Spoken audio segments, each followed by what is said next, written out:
E aí, aqui eu vou gravar um vídeo falar sobre a minha experiência com a ayahuasca. Acho interessante contar disso porque é algo curioso, muita gente tem vontade de saber como que é. E eu vou falar. Eu tomei lá em Fama, em Minas Gerais, que é do lado de Alfenas. Eu fui com um amigo de Mococa, eu, outro amigo e a mãe dele.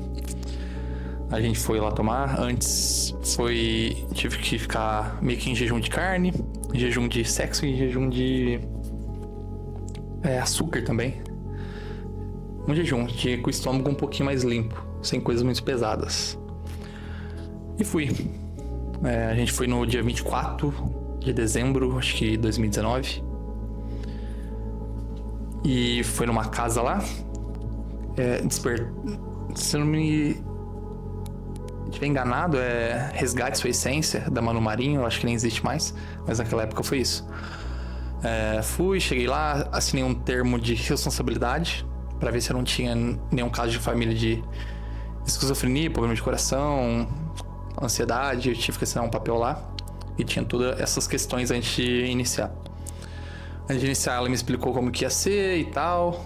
Só que muito antes de eu tomar a decisão de tomar, eu estudei bastante sobre coisas místicas, holísticas, espirituais, sobre como de maneira fisiológica aquela substância agir no meu corpo e como de maneira também psicológica aquilo ia me afetar de alguma forma. Então eu me preparei psicologicamente também pra não viajar tanto lá, não achar que é algo tão absurdo assim, que muita coisa lá tem explicação.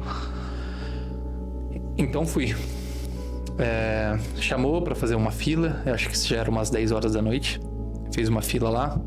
A consagração era relacionada a Jesus Cristo, que foi dia 24 de dezembro. E no início eu tomei só 20 ml. Ela me deu 20 ml porque era o Daime Mel, era algo mais forte. E ela tava com medo de eu assustar.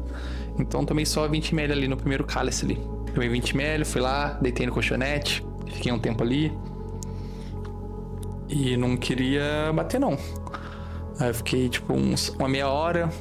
Aí eu comecei a escutar um zunido no meu ouvido. E começou a vir várias imagens. Foi algo bem fraquinho, várias imagens, mandalas, como se fosse uma ressonância do meu cérebro. Comecei a ver ali. Eu comecei também a pensar no Mestre Irineu, que foi uma coisa que eu li, que ele foi uma das pessoas que trouxe o ayahuasca para uso pessoal da galera aí. E tive uma viagem com ele, sobre eles, seringueiro, sobre mandala, sobre ressonâncias do meu cérebro. Tive mais essas imagens na primeira dose. Vomitei pra caralho. Que isso é um efeito colateral, mas não quer dizer que você vai ter, mas a porcentagem maior de efeito colateral é vômito, choro, diarreia, suor, mas essas são porcentagens menores. E fui pra segunda dose, né? Na segunda dose eu já fui... Já fui quente. Já fui lá e já foi 50 ml, já virei assim o copo. Eu lembrei que eu posso ter dado uma lambida no cálice, não lembro. Mas tipo, o cheiro e o gosto é horrível, mano. Mas na segunda dose lá, pra mim tava ótimo demais. E foi a segunda dose. Tomei a segunda dose e já fui de cara no colchonete. E fiquei deitado no colchonete. E tipo, mano... me soltei, velho, ali, tava pro que daí vier ali, e deixei o trem rolar. E aí veio a onda forte, mano, aí deu um zunido no meu ouvido, como se eu estivesse sendo abduzido, viajando. E começou a ressonância do cérebro, mandala, várias imagens, uma bruxa que começou a aparecer bem forte assim, né, no meu rosto. Vários corpos de luz, várias luzes que não dá pra explicar, várias cores. E foi, eu lembro... há umas coisas bem fortes que foi pra mim. Foi um lugar onde eu viajei pra um quarto. E esse quarto tava tudo escuro. E tava todas as pessoas de costa pra mim. E todas essas pessoas estavam carecas. E eu lembro que a maioria era mulher. E eu tive essa viagem de todo mundo de costa pra mim, careca, chorando. E o insight que eu tive, a percepção que eu tive foi que foram pessoas... próximas a mim, pessoas da minha família que morreram de câncer de mama, que eu tenho na minha família vários casos aí de câncer de mama, e parece que essa foi uma das insights que eu tive ali daquela imagem, tipo, de todas as mulheres da minha família de costa chorando e sem cabelo, chorando pela doença. Esse foi um insight que eu tive bem forte ali. Outro insight também que eu tive foi de eu ser abduzido e deitado numa maca e um ET fazendo endoscopia em mim, como se estivesse me limpando. E conforme ele me limpava, tirava a endoscopia, eu vomitava. E depois ele me levou sentado pra uma sala onde ele me mostrava, abriu um computador assim, mostrava umas abas de PC, umas abas de navegador, como se fosse o Chrome. E nessas abas ele ia mostrando coisas da minha vida ali que estavam me fazendo mal. E cada aba que ele fechava era pra demonstrar que aquilo não era mais pra minha vida, que era pra mim me livrar daquilo, que aquilo não era pra mim, que aquilo tava me impedindo de progredir como pessoa. E uma dessas coisas foi pornografia, que eu lembro bem recente, que ele mostrou uma aba lá pra mim, dentro da minha mente, que era pra mim parar de ver pornografia completamente, que aquilo ia me impedir de ser quem eu sou hoje, que ia me impedir de progredir financeiramente, que era pra mim largar tudo relacionado à pornografia, relacionado a esse tipo de coisa. A luxúria que fala, né? A promiscuidade era pra mim largar toda essa questão que, enquanto eu continuar com um pensamento promíscuo, eu nunca ia melhorar como pessoa.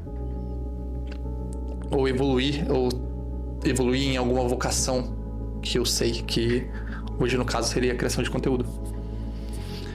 E são vários insights que eu tive em relação que também, pra não levar as coisas tão a sério assim, coisas que estão fora do meu controle, ou opiniões alheias, ou o que as pessoas acham e deixam de achar, que não era pra mim levar tão a sério. Tipo, a galera muita gente não sabe o que fala, muita gente não sabe pra onde tá indo, o que se comporta, ou opinião, que se realmente aquela opinião que ela tem, ela acredita. Então era pra mim deixar de lado tudo isso. Meio que foda-se os outros, segue seu caminho. Os outros já estão presos dentro do problema deles mesmo, dentro da cabeça deles, e tipo, muita coisa tá relacionada mais com eles do que comigo. Muitos problemas, muitos comportamentos das pessoas têm com a gente está mais relacionado a elas do que com a gente. E o que você pode fazer é só ignorar, seguir teu caminho, tentar parar de entender o porquê porque a outra pessoa se comportou daquele jeito. Isso é só problema dela. Você não tem que entender o porquê das outras pessoas. Ficar tentando entender os motivos que levaram a pessoa a ter aquele comportamento ou te tratar daquele jeito.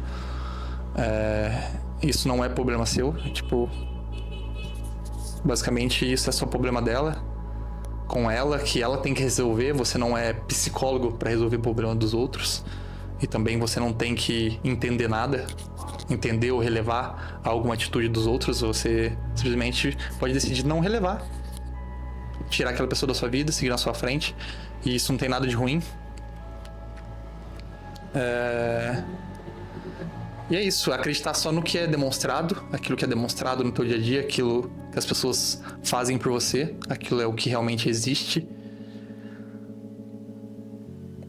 E em uma questão também de espiritualidade ou misticismo, que nem tudo é místico, nem tudo é espiritual. Às vezes uma coisa é óbvia, que tá na tua frente ali, nem tudo transcende alguma coisa. Tipo, isso é uma das maiores bobeiras que eu tive nos insights, que nem tudo transcende.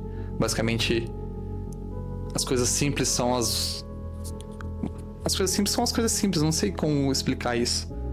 Parece que as coisas simples são as mais reais. Então, parar de encher minha cabeça de neurose, ou de opiniões, ou do que os outros acham. Eu tirar minhas próprias conclusões das coisas e parar de escutar a opinião alheia. E depois dessa viagem toda lá, mano, me senti, tipo, bem limpo. É uma brisa de realmente morrer, que seria a morte do ego. E toda essa insegurança e achar o que os outros acham de você tá relacionado a ego, tá ligado? E acho que é isso, mano. Eu acho que eu fiquei umas 2 horas lá, na força, lá na onda. Eu vomitei bastante, eu lembro de ter vomitado e rolado no meu vômito, que tipo, me soltei mesmo, tipo, eu lembro de ter vomitado de bruço. Posso estar errado, pode ser viagem minha. Mas essa é uma das brisas. E acabou, acho que acabou, já era uma meia-noite. Aí eu lembro que serviram a mesa lá, era só coisas que não tinha carne, era só coisa vegana. Aí eu lembro de ter comido, conversado bastante com o pessoal lá sobre como foi a experiência. E depois voltado a dormir, só que aí depois a gente já foi embora cedo no domingo. E eu tenho insights até hoje. Desde 2019 eu tenho inúmeros insights. Parece que aquilo lá me mostrou e me preparou para as coisas que eu ia passar hoje. Então acontece um problema, eu fico mal, mas logo depois começo a ter insights de tipo, de como resolver aquele problema. Então foi muito da hora. Hoje eu não uso mais nada, tá ligado? Não tenho vontade de usar mais nada. Basicamente, minha realidade parece que agora é a melhor. Parece que eu sou mais louco agora do que quando eu precisava ingerir alguma substância. E no momento é isso. Acho que o vídeo vai ficar muito longo. Então, talvez eu fale mais coisas em um outro vídeo. Vou fazer vídeo mais falando sobre espiritualidade, misticismo, narrativas. Meu vídeo na intenção aqui é informar você de como às vezes as pessoas te enganam pra você não acreditar muito. Tanto na mídia, marketing, política, que tudo isso é só pra desviar você do seu caminho real. E no momento eu acho que é isso. Valeu. Tamo junto, logo vai ter mais vídeo. É nóis.